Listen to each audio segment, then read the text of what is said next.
Today we're exploring Rose Island at Charlestown State Park.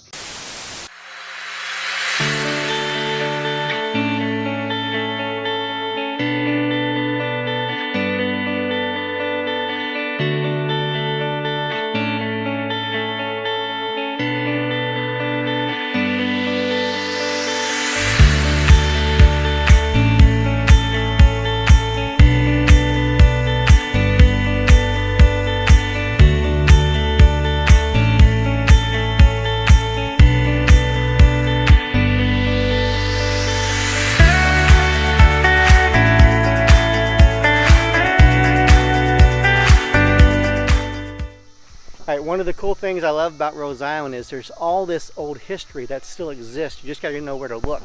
So if you look down onto the other side of 14 Mile Creek here, you see two little concrete pillars. That is the base of the suspension bridge that they used to use back in the early 20th century to get across from this side of 14 Mile Creek to the other side where Rose Island is.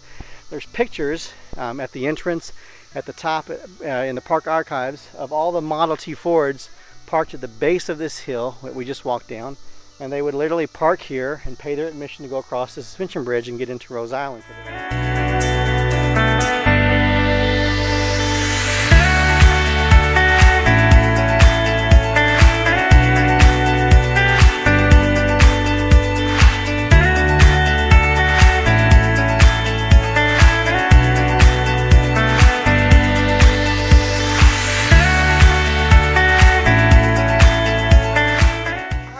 Information and tidbits from Rob. Rob, why don't you tell us a little bit about your childhood or some memorable moments here? Sure, absolutely. First of all, welcome to Rose Island. So the timeline is here behind us. I love this bit of information in the history of Charlestown. We just crossed over the bridge across 14 Mile Creek, and as a little kid I used to come down here fishing with my grandfather. He worked at the, so many of you remember the ammunition plant that was here, and he worked for a long part of his life. He moved here actually to this area because of the ammunition plant, and he would have access, a gate access to come down here, and we go fishing. We bring a little boat down this trail, which back then was not paved, it was all gravel. We'd bring a boat down here and put it in at the creek, and we'd go fishing up and down 14 Mile Creek. A lot of fun.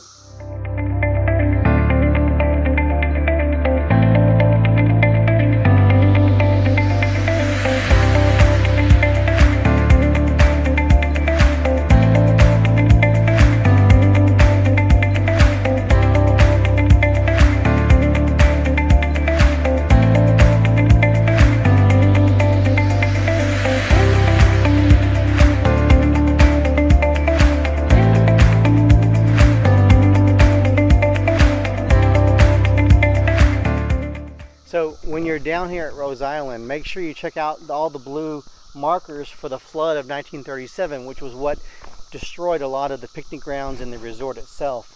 The Great Depression took out the business, but the flood of 1937 took out the buildings. Now we're down at the old swimming pool. Rob's going to tell us just a little bit about that. Rob? So I love this pool here, the swimming pool here at Rose Island. It was the first filtered water system pool in the Midwest. It's also, I've heard, and I can't confirm this, but it was also the first Olympic-sized swimming pool, outdoor pool in the state of Indiana. There used to be some kind of device out here in the middle of the pool that you would stand on and spin around, which was really cool. But you can see the pictures here. The kids all enjoying a hot summer's day down here at Rose Island. Today it's all filled in with concrete for safety purposes, of course.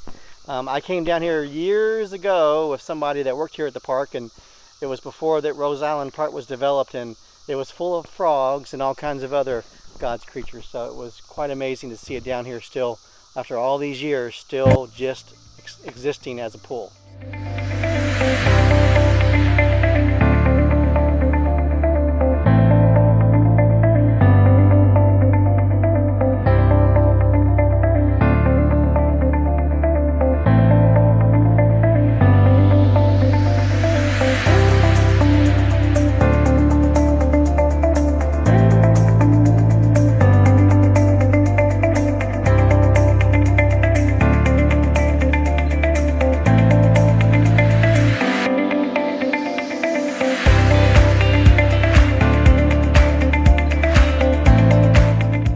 Hey Rob, tell us where we're at now. We are at the entrance to Rose Island. If you took a steamer ship, the America steamer You would come in along the Ohio River right here. You would offboard or onboard or whatever they call it back then. You'd get off the ship and you'd walk up right here. This used to be a gate. These three pillars here used to have an arch over the top. It had electric lights on it. It was very, very cool. You can see we're just up from the entrance to Rose Island from the river. And if you remember early in the video, I showed you the bottom where the flood was, right? If you look all the way up here, the very, very top, that's the marker for the flood of 1937, which took a lot of these buildings and tables and everything away.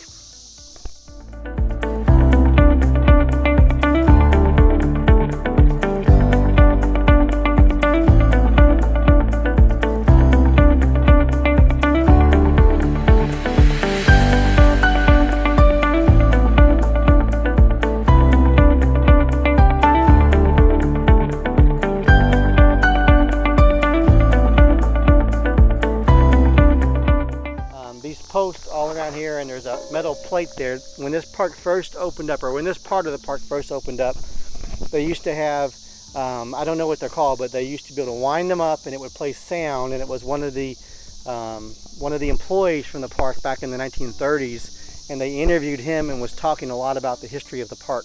And it was just really cool to hear an old-time voice talking about how important Rose Island was to him and to the community back in the 20s and 30s.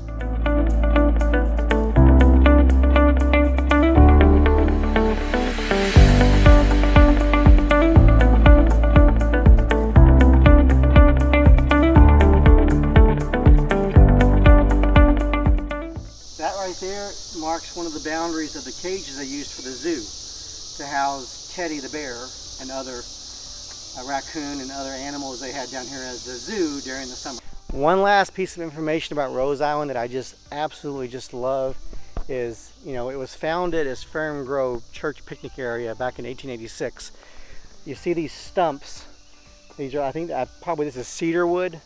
All the way back in there, these are the original picnic tables from Fern Grove before it was Rhode Island, and they have survived the flood and everything else. And we're right here by the bridge. This is on our way out, but most people, when they walk by here, they don't understand what they're walking by. But this truly here is history.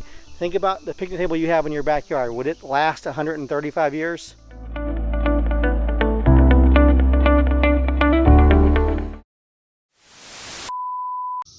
Hey there, Rob here with the Big Red Team. Today we're exploring Rose Island at Charlestown State Park, and it's also the cicada invasion.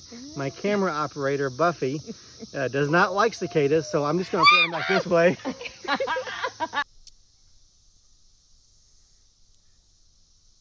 So gross.